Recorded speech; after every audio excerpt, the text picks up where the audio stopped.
Hello mga guys, kain tayo ng bayabas mga guys. Yung bayabas mga guys, oh. Ayan.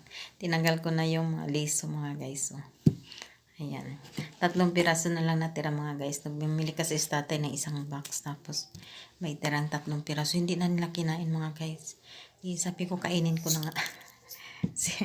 Alam mo, namimiss ko din tong pagkain na to mga guys. Prutas na to.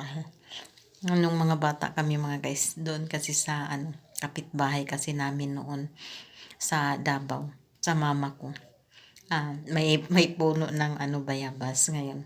Pag may bunga, may hinog, aakyatin namin yan mga guys, maglubaanay kami ng ng mga pinsan ko. Pag pag makita kami ng tatay namin na andun naman kami sa itaas ng puno ng bayabas, kuha yan siya ng pamalo, pababain niya kami. Pag nakita na namin yung papa namin na papunta na doon sa puno, maglumbaan na yung talo na. Ang sakit kaya pag mamalo yung papa na tatay namin mga guys. Kaya niya yung babae mag-akyat-akyat dun sa puno. Siyempre, tuwang-tuwa naman kami. Tapos magpalambitin-lambitin. Tapos pag makita dun sa may-ari, ba't niyo ginawa yan? Ganun siya.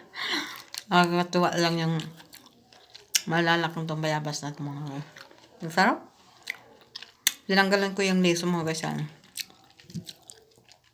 Hindi ko kainin kasi matigas, sobrang tigas. Yan. Share ko lang mga guys, no? Kasi nakakamiss kasi ito na prutas mga guys, ang sarap. Mayroon pang ganito mga guys, yung tapol. Kasi yung garden ng lola ko noon, may tapol na bayabas.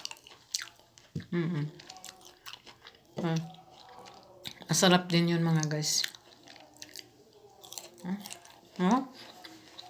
Nakakamiss. Nakakamiss talaga itong prutas mga. Ang tagal ko na dito sa Saudi mga guys, Ayun lang ako nakakita ng nagbili si tatay ng ganito. Ang tagal ko na dito sa kanila. Ngayon lang nagbili si tatay ng bayabas. Ngayon lang, first time. Kaya sabi ko, wala. Tuwang-tuwa ko nung nakita ko, wala, bayabas. Sabi ni mama. Sabi niya, usyo daw, usyo. Sabi ko, this one mama, fruits. Jawaba. Sabi mama. Sabi niya, what din Philippine? Yung bayabas.